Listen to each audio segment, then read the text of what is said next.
बच्चों, online class में आपका स्वागत है। बच्चों, आज के वीडियो से पहले जो वीडियो बताया गया है, आपको पढ़ाया गया है, उस वीडियो में उसमें आपको मारवाड़ शैली बताई गई थी। क्योंकि अपन जो पढ़ रहे हैं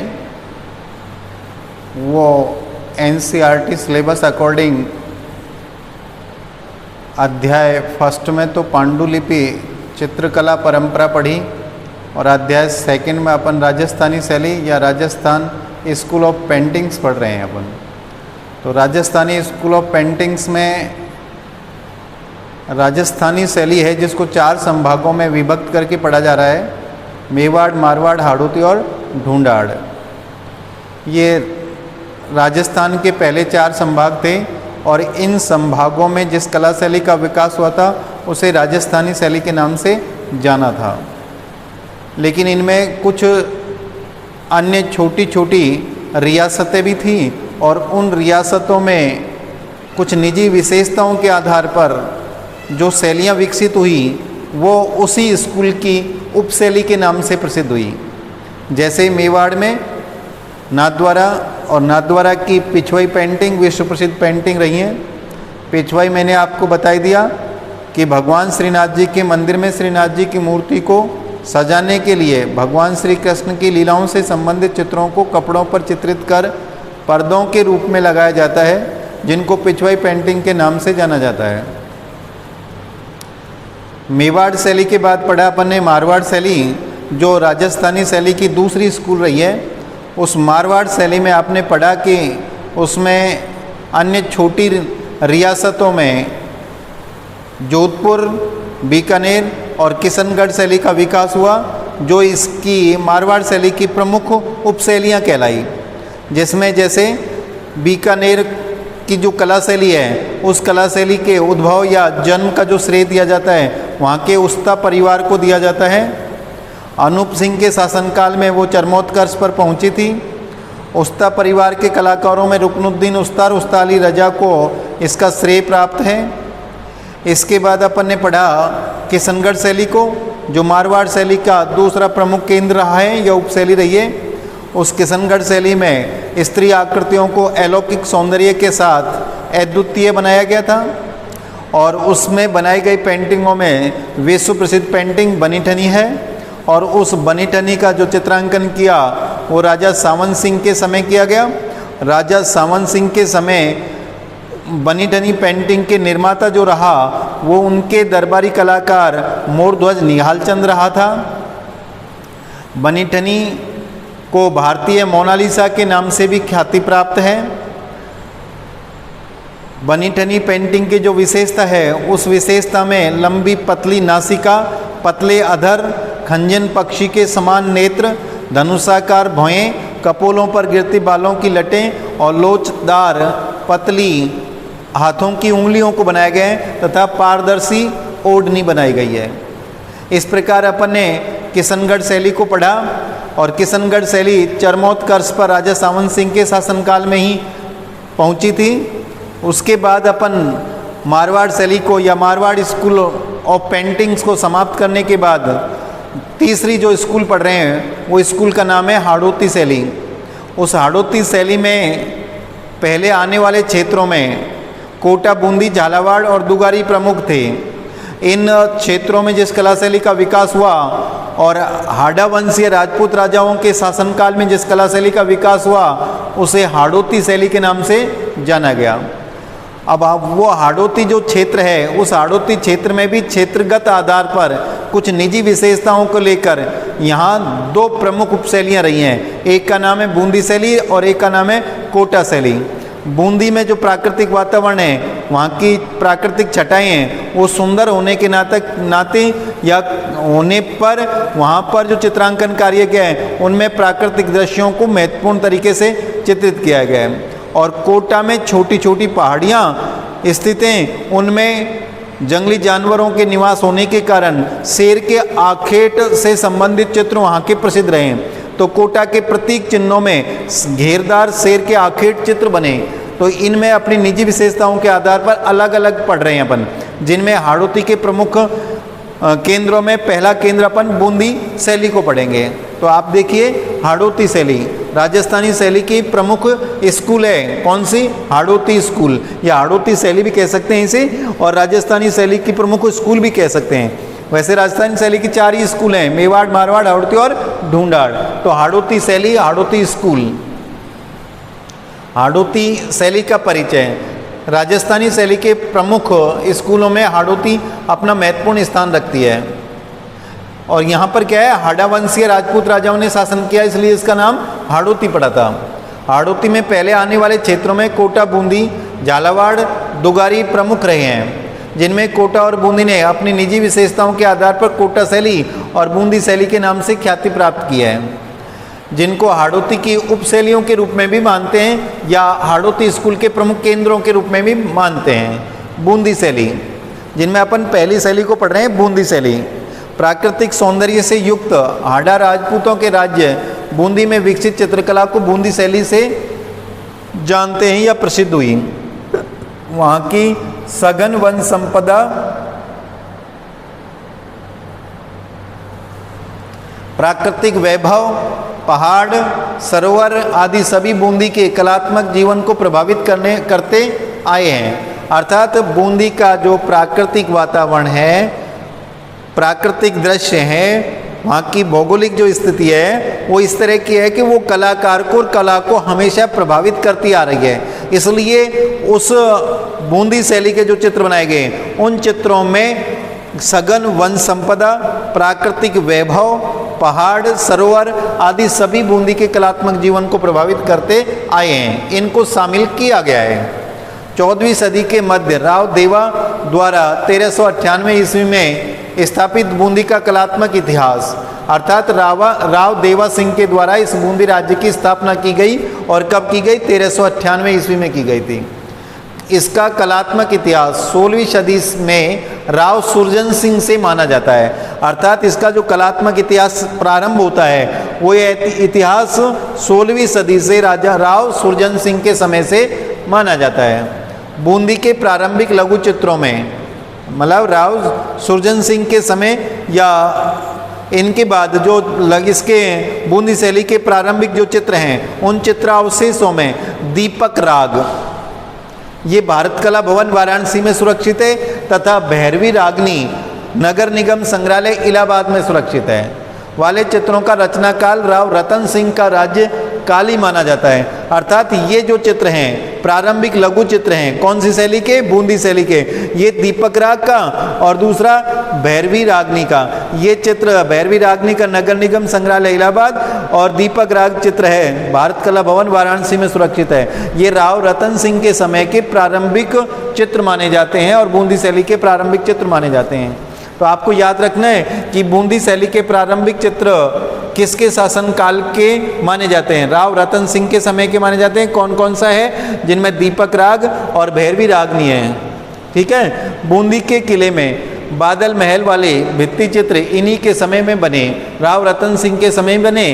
बूंदी के महल में भी एक चित्र में राव रतन सिंह झरोके में हाथियों के जुलूस को देखते हुए चित्रित किया गया है। इसी समय का राव रतन सिंह के समय का एक चित्र यहाँ पर चित्रित किया गया है, जिसमें राव रतन सिंह झरोके से एक हाथियों के दृश्य को, जुलूस को आते हुए देख रहा है।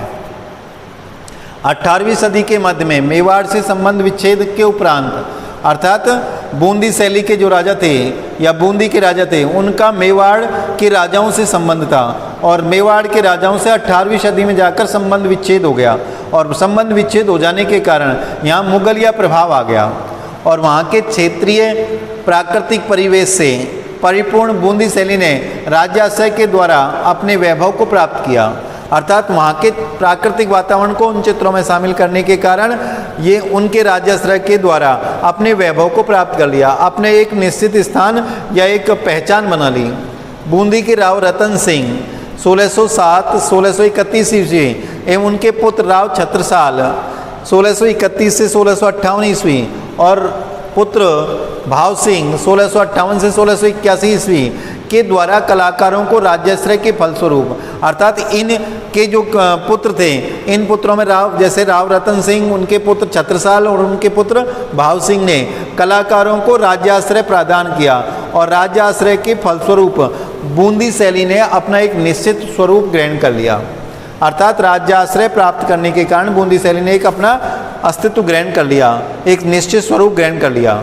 बूंदी शैली के प्रारंभिक चित्रों में राव रतन सिंह के समय के बने हुए चित्र हैं। कौन से चित्र हैं? वो दीपक राग वाले और राग भैरवी रागनी वाले चित्र हैं, जो इलाहाबाद संग्रहालय में और बनारस भारतीय कला भवन में जो सुरक्षित हैं, वो इस समय के प्रारंभिक चित्र माने जाते हैं। इसके बाद राव भाव सिंह के राज्याश्रय में मतीराम एक कवि हुआ है और जिसके द्वारा 2 कविताएं रची गई या 2 रचनाएं की गई, जिनमें एक का नाम है ललित ललाम, दूसरा है रसराज। ये आपसे छोटे वाले प्रश्नों में पूछा जा सकता है कि मतीराम की 2 रचनाओं के नाम लिखिए। एक का नाम है ललित ललाम और एक का नाम है रसराज। और ये भाव सिंह के समय इनको इनका प्रभाव ज़्यादा पड़ा था की रचना ने कला प्रेमियों को प्रभावित किया। अर्थात उस समय, किसके समय? राजा भाव सिंह के समय मतीराम के द्वारा 2 रचनाएं की गई, ललित ललाम और रसराज। ये दोनों रचनाओं ने कला प्रेमियों को पर बहुत ज़्यादा प्रभाव डाला और बूंदी शैली पर दक्खनी शैली के लक्षण दृष्टिगोचर होने लग गए थे। इसके साथ ही बूंदी शैली पर किसके? दक्षिणी शैली के प्रभाव दिखाई देने लग गए थे।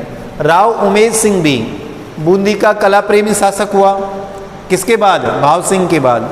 उनके द्वारा जंगली स्वर का शिकार करते हुए 1750 ईस्वी नामक चित्र बूंदी शैली के उत्कृष्ट चित्रों में आता है। 17वीं शताब्दी के मध्य राजा उमेद सिंह के काल में 1748 ईस्वी से 1771 ईस्वी बूंदी शैली में नवीन मोड़ आ गया। किसके समय आ गया? राव उमेद सिंह के समय आ गया। और कब आ गया? 17वीं शताब्दी के मध्य में आया, जिसमें भावनाओं की सरलता। अब जो चित्र बन रहे हैं इस समय, जो चित्र बने उन चित्रों में क्या विशेषताएं आ गई? भावनाओं की सरलता आ गई, प्रकृति की विविधता आ गई, विविध तरीके के प्रकृति दृश्यों को बनाने लग गए थे। पशु पक्षियों तथा सतरंगी बादलों, जलाशयों का चित्रण अधिकता से हुआ। यहाँ पर जलाशय बहुत अधिक हैं। कहाँ पर? बूंदी क्षेत्र में। और छोटे छोटे तालाब बने हुए हैं जो कमल सरोवरों से आच्छादित होते हैं, भरे हुए हैं। उनमें हाथियों को खेलते हुए भी यहाँ की बूंदी शैली की प्रमुख विशेषता है, वो हाथियों के चित्रांकन। तो ऐसा वातावरण होने के कारण वहाँ क्या रहते हैं? हाथी रहते हैं। और उन हाथियों के चित्र हमारे यहाँ के कलाकारों ने, बूंदी शैली कलाकारों ने अपने चित्रों में उतारा है। राव राजा विष्णु सिंह के समय में 1773 से 1821 ईस्वी भी यह क्रम चलता रहा। अर्थात इस समय का ये जो चित्रांकन हो रहे हैं वो कौन से चित्र? उमेद सिंह के समय। किस प्रकार के? भावनाओं की सरलता वाले, प्रकृति की विविधता, पशु पक्षियों तथा सतरंगी बादलों, जलाशयों का अधिक चित्रांकन हुआ। ये चित्रांकन की व्यवस्था कब तक चलती रही? राव विष्णु सिंह के समय तक चलती रही। और अंत में जाकर 19वीं सदी में कंपनी शैली या अंग्रेज शासकों के प्रभाव के कारण बूंदी शैली अपनी अवनति की ओर मुड़ जाती है। कौन सी सदी में? 19वीं सदी में। किसके प्रभाव में आने से? अंग्रेज शासकों के प्रभाव में आने के कारण बूंदी शैली अपने 19वीं सदी में क्या कर लेती है? अवनति की ओर मुड़ जाती है, अर्थात पतनोन्मुख हो जाती है। अब बूंदी शैली में जो चित्र प्रमुख रूप से चित्र बने हैं उन चित्रित विषयों में जैसे बूंदी शैली में रसिक प्रिया, राग रागनी, सभ्य चित्र, बारहमासा, षड ऋतु वर्णन, कृष्ण लीला का चित्रण बूंदी में अत्यधिक हुआ। अर्थात बूंदी शैली में भी, उत्तर राजस्थानी शैली में सभी में इसी तरह का है। राग रागनी का है, बारहमासा का है, ऋतुओं का चित्रांकन है ये रसिक प्रिया का है। तो यहाँ पर रसिक प्रिया, राग रागनी, सभ्य चित्र होते हैं व्यक्ति चित्र। आपको ये नोट कर लेना है। वैसे ये मुगल शैली में विशेष रूप से आएगा। यहाँ से आगे अपन दूसरे अध्याय को अध्ययन खत्म कर देंगे ना, उसके बाद तीसरा जो अध्याय आएगा वो मुगल शैली का आएगा। मुगल स्कूल ऑफ पेंटिंग्स आएंगे। उस मुगल स्कूल ऑफ पेंटिंग्स में आपको बताया जाएगा क्या? सभ्य चित्र। सभ्य चित्रों को कहते हैं व्यक्ति चित्र। अर्थात व्यक्ति चित्रों को क्या कहा जाता है? सभ्य चित्र कहा जाता है। बारहमासा, ये 12 महीनों पर आधारित चित्र होते हैं, उनको बारहमासा कहा जाता है। षड ऋतु वर्णन, अर्थात 6 ऋतुओं से संबंधित जो चित्र बनाए जाते हैं उन्हें षड ऋतु वर्णन कहा जाता है। कृष्ण लीला का चित्रण बूंदी में अत्यधिक हुआ है। साथ ही बूंदी राज्य की प्राकृतिक वैभव ने इस शैली को चरमोत्कर्ष पर पहुंचाया। अर्थात इन चित्रों के साथ साथ यहाँ प्रकृति का जो वातावरण है उस वातावरण ने बूंदी शैली को चरमोत्कर्ष पर पहुंचाया। ये आपसे कई बार प्रश्न पूछे जाएंगे छोटे वालों में। राग रागनी क्या है? राग रागनी होता है संगीत शास्त्र से संबंधित है, लेकिन हमारे भारतीय लघु चित्रकार जो थे उन चित्रकारों ने प्रतीकों के माध्यम से चित्रों में उतार दिया, और वो चित्र जो बने राग रागनी संबंधित उन्हें राग रागनी चित्र कहा जाता है। सभी ये चित्र व्यक्ति चित्र होते हैं जो मुगल शैली में अधिकतर बनाए गए थे, लेकिन यहाँ भी दरबार में मतलब ये राज दरबार में से संबंधित या राज दरबार से संबंधित चित्र होने के कारण या शैली होने के कारण राज दरबारियों ने भी अपने व्यक्ति चित्र बनवाए थे। 12 मासा 12 महीनों पर आधारित जो चित्र होते हैं उन्हें 12 मासा चित्र कहते हैं। षड ऋतु वर्णन, ऋतुओं से संबंधित जो चित्र होते हैं उन्हें ऋतु वर्णन वाले चित्र कहते हैं। और रसिक प्रिया ये केशव की एक रचना है जो रसिक प्रिया कहलाती है। और गीत गोविंद है जो जयदेव की कृति है। बूंदी शैली के प्रमुख चित्रकार, प्रमुख चित्रकारों में सुरजन, किशन, साधुराम, रामलाल, अहमद अली प्रमुख बूंदी शैली के कलाकार रहे हैं। आपको ये शॉर्ट क्वेश्चनों में पूछा जा सकता है कि सुरजन, किशन, साधुराम, रामलाल, अहमद अली ये कौन सी शैली के कलाकार हैं? बूंदी शैली के। या यूँ पूछा जा सकता है बूंदी शैली के प्रमुख कलाकारों के नाम लिखिए। सुरजन, किशन, साधुराम, रामलाल, अहमद अली आदि प्रमुख हैं। इस तरह के बूंदी शैली के प्रमुख कलाकार रहे हैं। ठीक है भाई। इसके बाद बूंदी शैली की प्रमुख विशेषताएं आती हैं। तो बूंदी शैली की प्रमुख विशेषताओं में प्रमुख विशेषता है जो यहाँ का प्राकृतिक वातावरण से संबंधित विषय है, विशेषता है। तो देखिए बूंदी के कलाकार ने नारी सौंदर्य के चित्रण के लिए कुछ अपने ही मापदंड निर्धारित किए। अर्थात बूंदी का जो कलाकार थे उन कलाकारों ने क्या किया, नारी सौंदर्य के चित्र बनाने के लिए कुछ अपने खुद के नियम या सिद्धांत बना लिए और उस आधार पर स्त्री आकृतियों का चित्रांकन किया। स्त्रियों को रूप चित्रण में छोटे गोलाकार चेहरे, अब उन विशेषताओं में कि जैसे स्त्री आकृति के जो चित्र बनाए उन चित्रों में क्या नियम अपनाए या क्या सिद्धांत अपनाए, उनमें छोटे गोलाकार चेहरे बनाए गए। उन्नत ललाट, उन्नत नासिका मतलब नाक को आगे निकले हुए बनाया गया। और भरे हुए कपोल, उनके परिधानों में प्राय पायजामा नीचे पहना जाता है, कमर से नीचे पायजामा होता है, जामा ऊपर पहना जाता है और उस पर पारदर्शी जामा। वह बूंदी शैली की अन्य विशेषताएं प्रवाहीय रंगों में भूपरिदृश्य अर्थात भूदृश्य का तात्पर्य होता है प्राकृतिक वातावरण से संबंधित चित्र।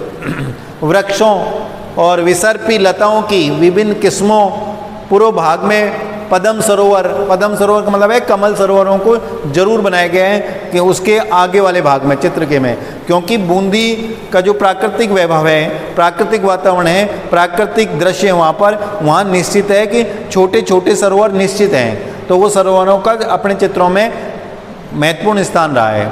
मछली और अन्य पक्षियों का भी चित्रण किया गया है। तो ये बूंदी शैली की प्रमुख विशेषताओं में है। बूंदी शैली में गोल गुंबदाकार एवं घुमावदार राजस्थानी छतरियाँ अर्थात स्थापत्य में आप अगर पॉइंट भी बनाना चाहें तो लिख सकते हैं कि बूंदी शैली में स्थापत्य या भवन निर्माण। तो भवन निर्माणों में कैसे किया गया है, जैसे चित्रों में बूंदी शैली में गोल गुंबदाकार, गोल गुंबद का मतलब होता है छतरी की नुमा, ऊपर की जो छतरियाँ होती हैं वो ढाल नुमा होती है, उसे कहते हैं गुंबद। एवं घुमावदार राजस्थानी छतरियाँ एवं मुगल या मेहराब को होता है अर्धचंद्राकार उस तरह के मेहराब आदि का मिश्रित रूप। भवनों के आंतरिक भाग लाल हरे रंग के रेशमी पर्दे, केले के कुंज, झरोकों से झांकती नायिकाएं, भवनों के खुले चौक आदि चित्रों की रूप अंतराल व्यवस्था में विविधता और संपन्नता प्रस्तुत करती हैं। इस तरह की बूंदी शैली की प्रमुख विशेषताएं स्थापत्य कला में रही हैं, अर्थात चित्रों में स्थापत्य कला को इस तरह का चित्रांकन किया गया है। स्थापत्य का तात्पर्य होता है भवन निर्माण कला। तो यहाँ के जो चित्र बनाए गए उन चित्रों में भवनों को इस तरह का बनाया गया है, गुंबदाकार बनाना है, छतरी राजस्थानी छतरियों का अंकन करना, इस तरह के भवनों को बनाया गया है। पशु पक्षी अर्थात यहाँ पशु पक्षियों को किस तरह के बनाया गया है, यहाँ की जो बूंदी शैली की कला है उस बूंदी शैली की कला में या चित्रों में सुक, मयूर, गिलहरी, बंदर, हाथी, शेर, ये शेर है, क्या है यहाँ पर शेर है, शेर, घोड़े, सारस आदि का अंकन प्रचुरता से हुआ है। इसके बाद आता है विशेषता, अगली विशेषता में जैसे बूंदी शैली के चित्रों में प्रमुख रंगों में रंग लाल, पीले, हरे, सफ़ेद रंग की वर्ण संगति बूंदी शैली के चित्रकार को अधिक प्रिय रही थी। हरे रंग का बाहुल्य बूंदी में देखने को मिलता है, तो हरे रंग की प्रधानता है क्योंकि यहाँ का प्राकृतिक वातावरण सुंदर होने के कारण वहाँ हरियाली युक्त दृश्यों का अंकन किया गया है। यदा कदा चित्र के ऊपरी भाग पर पीले रंग की एक पट्टी सी है, मतलब पीले रंग की एक पट्टी हाथ से छोड़ दिया, जैसे ये नीले रंग की पट्टी आ रही है ऐसे पट्टी छोड़ दी, जिस पर नागरी लिपि में मूल पाठ दिया गया है, अर्थात उस पाठ के बारे में लिख दिया गया है। बूंदी शैली में हाथियों की विविध रूप बने चित्र काफ़ी प्रसिद्ध हैं। मतलब बूंदी शैली के एक प्रसिद्धि का प्रमुख कारण या प्रमुख विशेषता है इसकी कि हाथियों के विविध रूपों में चित्र यहाँ पर अधिक बने हैं। जैसे ग्रीष्म में हाथी, इसका एक प्रसिद्ध चित्र है, कौन सा? ग्रीष्म में हाथी। यह आपकी बूंदी शैली समाप्त हुई। इसके बाद अपन बूंदी शैली के बाद जो हाड़ौती शैली का दूसरा केंद्र या दूसरी शैली है कोटा शैली, उस कोटा शैली को कल के वीडियो में पढ़ेंगे। धन्यवाद।